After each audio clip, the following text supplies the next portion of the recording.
നമസ്കാരം. മലയാളി വാർത്തയിലേക്ക് സ്വാഗതം. ഇറാനിൽ ഉടൻ അമേരിക്ക ആണവായുധം പ്രയോഗിക്കാനുള്ള സാധ്യതയേറുന്നു. ഒരേ സമയം സൗദിയെയും ഇസ്രായേലെയും ബഹ്റൈനെയും ഉൾപ്പെടെ രാജ്യങ്ങളെ ഇറാൻ തലങ്ങും വിലങ്ങും ആക്രമിക്കുന്ന സാഹചര്യത്തിൽ ഇറാനെതിരെ അറ്റകൈ പ്രയോഗവുമായി ആണവായുധം പ്രയോഗിക്കാനുള്ള സാഹചര്യമാണ് ഉള്ളത്. കീഴടങ്ങാൻ ഒരുക്കമല്ലെന്നും അമേരിക്കയുടെ നിബന്ധനകൾ പാലിക്കാൻ പറ്റില്ലെന്നും അമേരിക്ക നിലപാട് സ്വീകരിച്ചതോടെ പശ്ചിമേഷ്യയിൽ ഭയാനകമായ സ്ഥിതിവിശേഷമാണ്. വെടിനിർത്തൽ നടപ്പാക്കാൻ യുഎസിന് മുന്നിൽ കർശന നിബന്ധനകൾ ഇറാൻ വെച്ചിരിക്കുകയുമാണ്. ഗൾഫ് മേഖലയിലുള്ള എല്ലാ അമേരിക്കൻ സൈനിക താവളങ്ങളും പൂർണ്ണമായും അടച്ചുപൂട്ടുക എന്നതാണ് ഇതിൽ പ്രധാനം. ഇറാൻ ഭീഷണിയായി കാണുന്നതാണ് ഗൾഫ് രാജ്യങ്ങളിലെ അമേരിക്കൻ സൈനിക താവളങ്ങളെല്ലാം. ഹോർമസ് കടലിടുക്കിന്റെ നിയന്ത്രണം ഏറ്റെടുക്കാനും ഹോർമസിലൂടെ കടന്നു പോകുന്ന കപ്പലുകളിൽ നിന്ന് ഫീസ് ഈടാക്കാനുമുള്ള അധികാരം നൽകണമെന്നും ഇറാൻ ആവശ്യപ്പെട്ടിട്ടുണ്ട്. ഹോർമുസിന്റെ പൂർണ്ണ നിയന്ത്രണം വേണമെന്നാണ് ഇറാൻ ആവശ്യപ്പെടുന്നത്.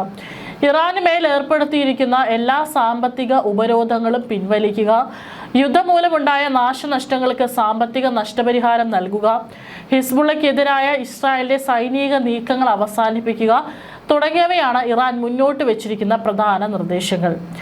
ബാലിസ്റ്റിക് മിസൈൽ പദ്ധതി 5 വർഷത്തേക്ക് നിർത്തിവെക്കണമെന്നാണ് ഇറാന് മുന്നിൽ അമേരിക്ക വെച്ചിരിക്കുന്ന പ്രധാന നിർദ്ദേശങ്ങളിലൊന്ന്.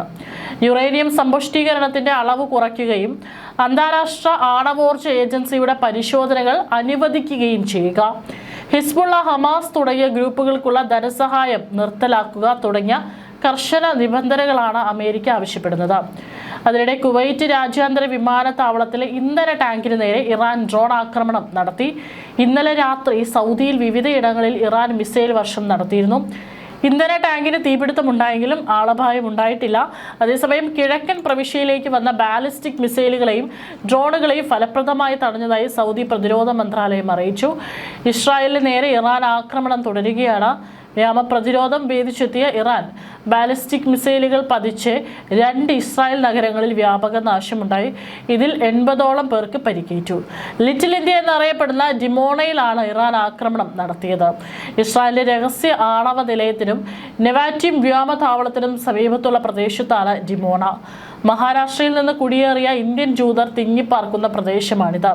ഏകദേശം 7500 ജൂതർ ഇവിടെ താമസിക്കുന്നുണ്ടെന്നാണ് റിപ്പോർട്ട്. ഹീബ്രു ഭാഷയ്ക്കൊപ്പം മറാഠിയും സ്വാഭാവികമായി സംസാരിക്കുന്ന ഡിമോണയിൽ മധുര പലഹാരങ്ങൾ വിൽക്കുന്ന ഒട്ടേറെ തെരുവു കച്ചവടക്കാരുണ്ട്. രാജ്യത്തെ ഏറ്റവും സുരക്ഷിതമായ നഗരങ്ങളിലൊന്നാണ് ഡിമോണ.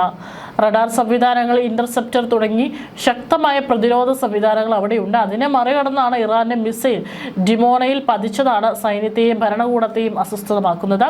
സംഭവത്തെക്കുറിച്ച് അന്വേഷിക്കുമെന്നും വീഴ്ച സംഭവിക്കാനുള്ള കാരണങ്ങൾ കണ്ടെത്തി പരിഹരിക്കുമെന്നും ഇസ്രായേൽ വ്യക്തമാക്കി. ഡിമോണയിൽ നിന്നും 10 കിലോമീറ്റർ അകലെയാണ് ആണവ ഗവേഷണ കേന്ദ്രം സ്ഥിതി ചെയ്യുന്നത്. ഇറാന്റെ നദാൻസ് ആണവ നിലയം ആക്രമിച്ചതിന്റെ തിരിച്ചടിയാണ് ഡിമോണയ്ക്ക് നേരെയുള്ള ഇറാന്റെ ആക്രമണം. അതേസമയം ഉടൻ ഹോർമുസ് കടലിടുക്ക് തുറന്നില്ലെങ്കിൽ ഇറാന്റെ വൈദ്യുതി നിലയങ്ങൾ പാടെ തകർക്കുമെന്നും അമേരിക്കൻ പ്രസിഡന്റ് ഡൊണാൾഡ് ട്രംപ് ഭീഷണി മുഴക്കിയിട്ടുണ്ട്. യുദ്ധ തീവ്രത കുറച്ചുകൊണ്ട് വരാൻ ആലോചിക്കുന്നതായും പറഞ്ഞതിന്റെ പിറ്റേന്നാണ് ട്രംപിന്റെ പ്രധാനമായ നിലപാട് മാറ്റം. ഹോർമുസ് പൂർണ്ണമായി അടച്ചിടുമെന്ന് ഇറാൻ തിരിച്ചടിച്ചതോടെ യുദ്ധം കടുക്കുമെന്ന് തീർച്ചയായിരിക്കുന്നു. ഇറാന്റെ എണ്ണപ്പാടങ്ങളും വൈദ്യുതി നിലയങ്ങളും ആക്രമിച്ചാൽ അമേരിക്കയുടെയും സഖ്യകക്ഷികളുടെയും എല്ലാ ഊർജോൽപാദന കേന്ദ്രങ്ങളും വാർത്താവിനിമയ സംവിധാനങ്ങളും കടൽ ജല ശുദ്ധീകരണ കേന്ദ്രങ്ങളും ആക്രമിക്കുമെന്ന് ഇറാനും ഭീഷണി മുഴക്കിയിട്ടുണ്ട്.